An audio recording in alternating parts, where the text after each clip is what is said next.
Halo guys, selamat datang di channel Abizar Asmon. Jika kalian diminta memilih satu mobil pertama yang harus dibeli, kira-kira pilihannya kemana nih? Kalau gua pasti ambil mobil ini guys, Toyota Innova. Toyota Innova tersedia dalam dua pilihan mesin, ada yang diesel, ada yang bensin.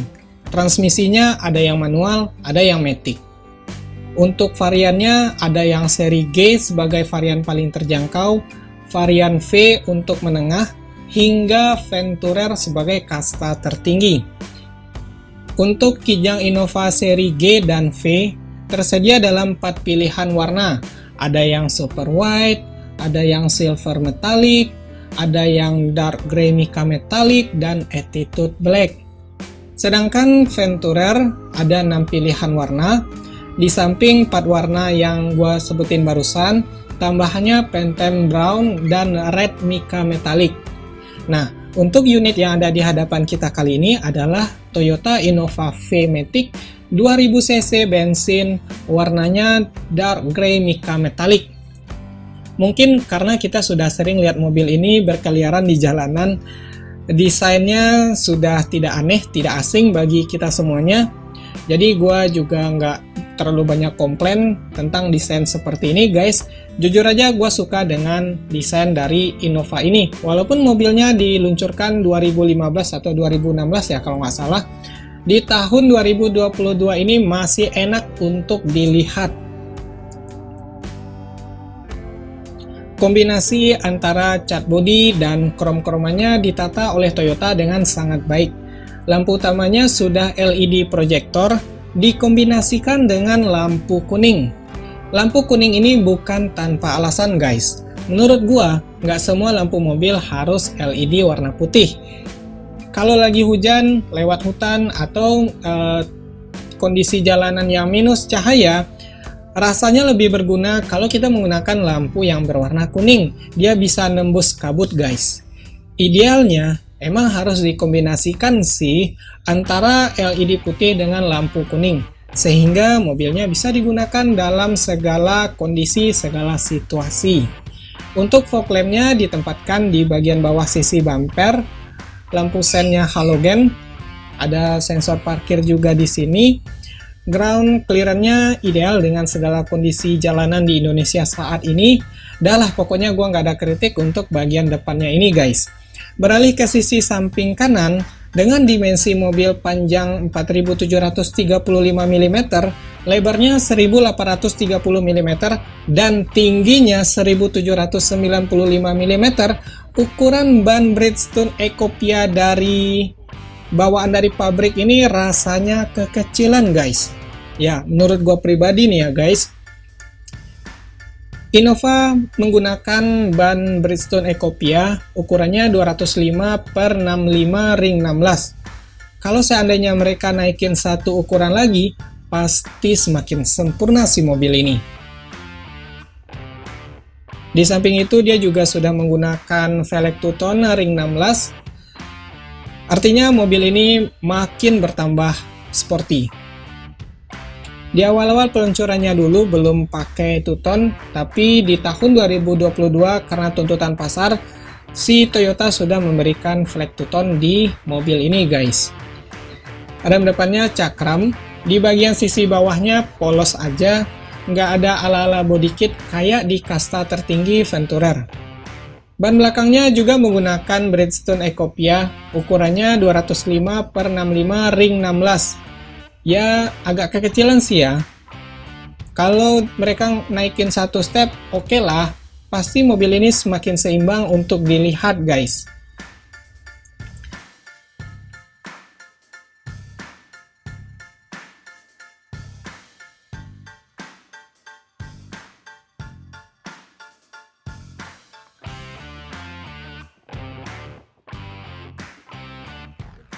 Secara umum, bodi mobil Innova ini nggak terlalu banyak menggunakan aksesoris, nggak terlalu banyak menggunakan krom-kroman, ada krom-kroman tetapi sesuai dengan porsinya, sesuai dengan penempatannya. Tampangnya juga sesuai dengan fungsi serta peruntukannya guys. Tentunya mobil ini diperuntukkan untuk transportasi keluarga, bukan buat kaum-kaum alay-alay guys.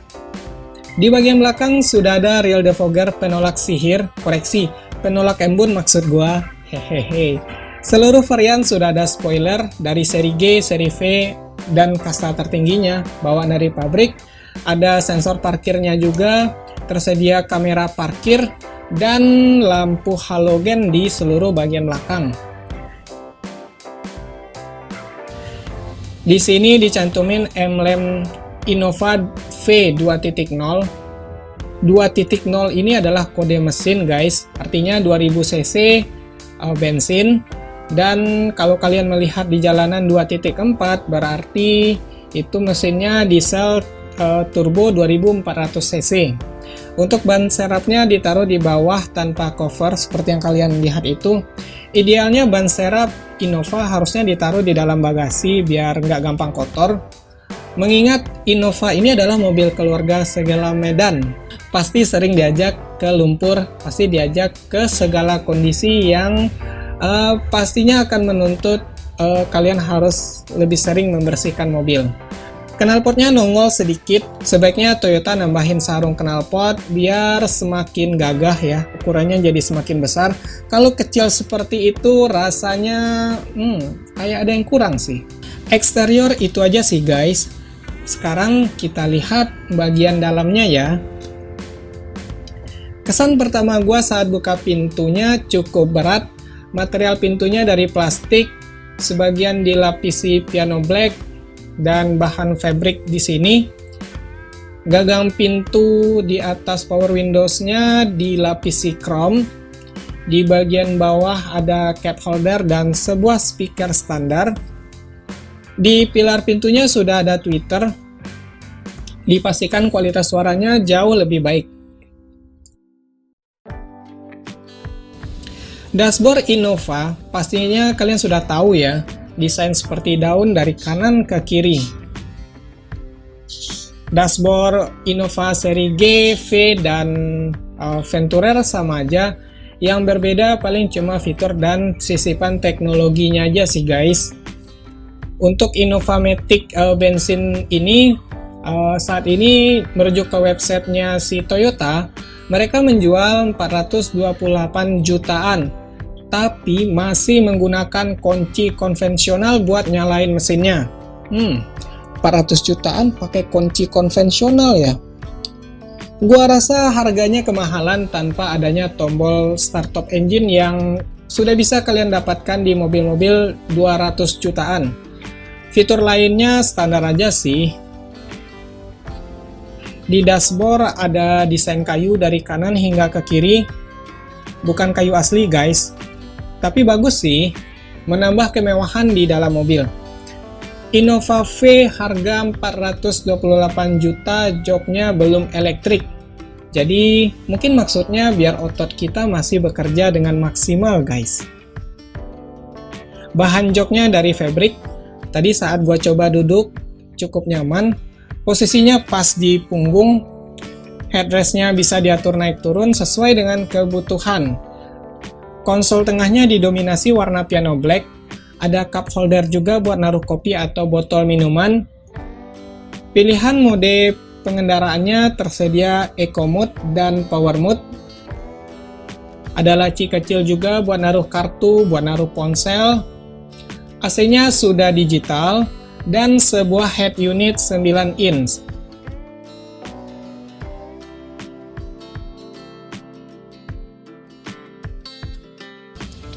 Setirnya seperti yang kalian lihat di sini guys, polos saja tanpa dilapisi kulit. 428 juta setirnya tanpa dilapisi kulit ya. Di sebelah kiri setirnya ada tombol-tombol buat ngatur audio, dan di sebelah kanan setirnya ada tombol-tombol buat ngatur HMI dan instrumen lainnya. Karena gua pecinta desain analog, gua lebih suka speedometer Innova V ini guys. Analognya di kiri dan analog yang di kanan, serta sebuah LCD di bagian tengahnya. Emang sih, kalau full LCD itu banyak data yang bisa ditampilkan pada speedometer. Tapi kalau ingin kepraktisan, analog masih terlihat oke sih. Dari LCD mini ini kita bisa mendapatkan berbagai informasi seperti kilometer, trip A, trip B, hingga konsumsi bahan bakar. Di bagian atas ada ambient light warna biru, tempat nyimpan kacamata,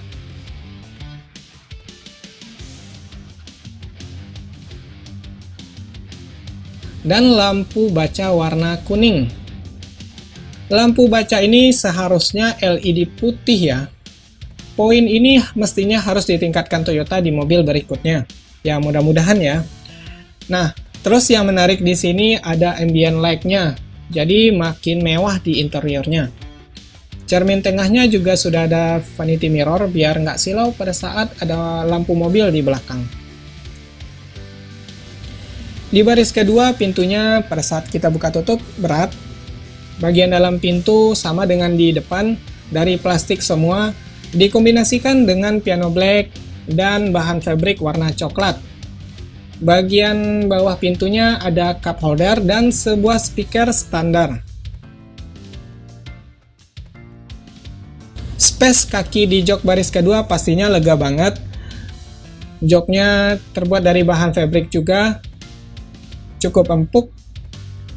Saat duduk di jok baris kedua, tubuh tersangga dengan maksimal, dengan tepat, ditambah dengan 3 buah sandaran kepala yang bisa disesuaikan dengan kebutuhan. Di baris kedua ini sudah dikasih meja kecil kiri dan kanan buat tempat makan, minum, laptop, atau main handphone. Klaim dari Toyota, meja mini ini mampu menahan beban hingga maksimum 10 kg guys. Kita coba naik ya. Dari baris kedua ini ke sisi depan, desain dashboardnya masih terlihat relevan untuk tahun 2022. Hanya saja kalau bicara teknologi, mestinya ditingkatkan lagi, kayak ditambahin cruise control, atau mungkin ditambahin start stop engine, mengingat ini mobil udah di atas 400 juta loh guys. Untuk head unitnya udah 9 inch, oke sih. Seandainya Toyota ngasih yang 10 inch tentu lebih baik lagi. Rem tangannya untuk sekelas mobil 400 juta mestinya udah elektrik, tapi di sini masih pakai otot guys. Bagi sebagian orang mereka protes ya, mobil udah harga mahal-mahal tapi kok masih pakai rem tangan pakai otot. Bagi gua pribadi, gua senang dengan pakai otot ini, feel-nya masih dapat pada saat gua mesti berhenti di tanjakan guys.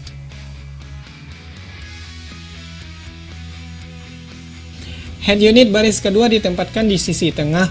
Menurut gua penempatan ini proporsional, bisa dilipat juga jika sedang tidak digunakan.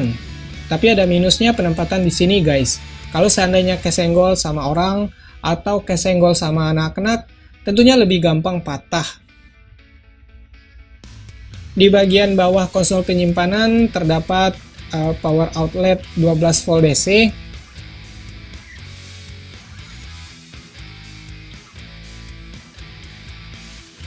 Langit-langitnya juga cukup mewah ya guys. Ada ambient light-nya juga. Pengaturan suhu AC digital. Sebaran ventilasi AC-nya, penempatannya sangat baik. Memungkinkan distribusi udara merata ke seluruh kabin. Hanya saja, lampu tengahnya masih warna kuning guys. Apa susahnya sih bagi Toyota mengganti lampu kuning ini dengan LED? Emang mahal ya? Overall, bagian langit-langit Innova V hampir sempurna menurut gua. Fungsi dan kemewahannya terpenuhi dengan baik.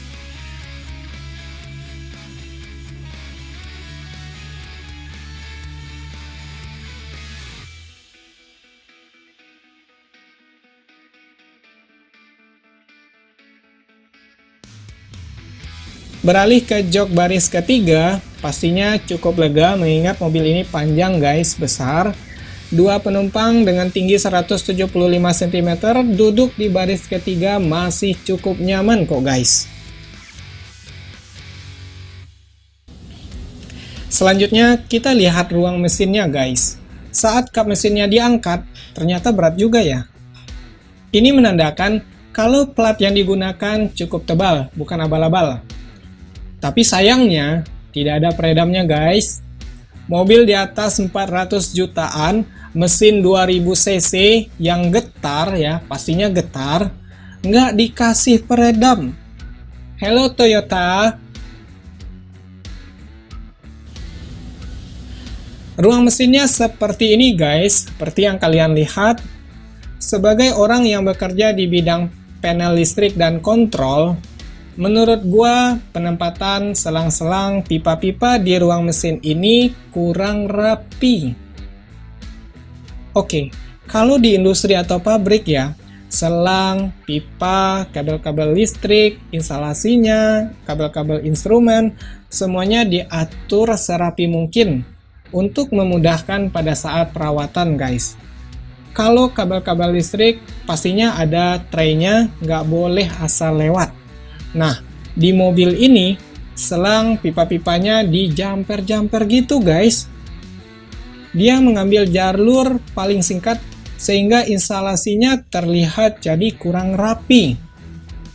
Oke, jika metode jumper-jumper ini tujuannya untuk menghemat bahan ya, alangkah baiknya kalau Toyota ngasih cover untuk menutup area mesin. Kayak mesin mobil-mobil Jerman, BMW, Mercy, dan kawan-kawan, mereka itu pakai cover di mesinnya. Biar estetikanya masih dapat, enak untuk dilihat, dan ruang mesinnya lebih tertata. Ya, ini opini gua aja sih.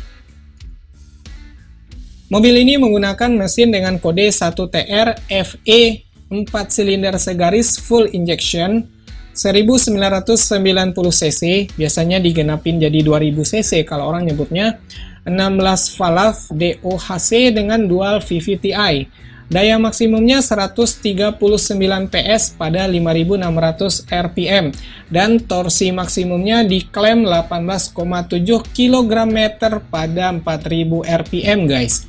Gua coba convert karena gua lebih familiar dengan Newton meter.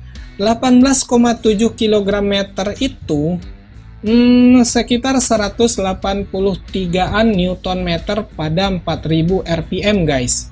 Tenaganya disalurkan ke dua roda belakang menggunakan transmisi matic konvensional. Nah, penggerak roda belakang ini nih yang menjadi salah satu faktor kenapa Innova menjadi mobil yang sangat laris di Indonesia. Setahu gue saat ini nggak ada kompetitor yang bisa head to head dengan Innova ini di Indonesia guys. Dengan asumsi penggerak roda belakang 2000 cc ya. Terakhir kesimpulan. Yang pertama nih soal desain. Soal desain tergantung dari selera, gua nggak bisa komen terlalu banyak, ada yang suka, ada yang tidak suka. Kemudian kesimpulan yang kedua, fungsi. Innova mampu membawa banyak penumpang, itu sudah pasti guys. Khususnya buat keluarga, kalian bisa bawa semuanya penumpang, keluarga, dan barang. Pastinya sangat ideal. Dia juga handal hampir di segala kondisi medan, hampir di segala kondisi jalan di Indonesia. Kesimpulan yang ketiga, fitur dan teknologi. Karena model Innova ini sudah sekitar ya 7 tahunan mungkin ya, sejak pertama sekali diperkenalkan di Indonesia 2015 atau 2016, teknologinya masih yang lama.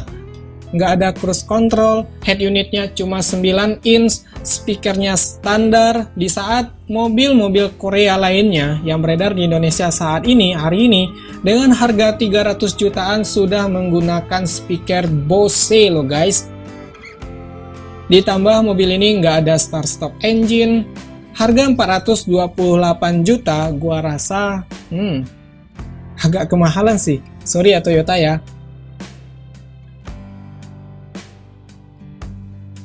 Kesimpulan yang keempat, mesin. Dengan teknologi mesinnya yang seperti ini ya guys, rasanya masih relevan digunakan di tahun 2022, apalagi kalau permesinan itu perkembangan teknologinya tidak secepat elektronik. Jadi Toyota menggunakan mesin seperti ini di tahun 2022 ya oke-oke aja sih. Nah, selain itu gue juga suka mobil ini karena dia penggerak roda belakang. Mau bawa penumpang full, mau bawa barang full sebanyak mungkin buat mudik lebaran ke Sumatera dari Jakarta dalam durasi yang jauh, gue sih yakin-yakin aja ya guys, ketimbang gue harus bawa mobil penggerak roda depan dari Jawa hingga ke Sumatera. Itu aja sih pembahasan kita kali ini untuk Toyota Innova V-Matic bensin 2000 cc. Jika kalian ada pertanyaan, kritik, dan saran, silahkan dituliskan di kolom komentar. Terima kasih telah mampir di channel ini dan sampai jumpa di video berikutnya.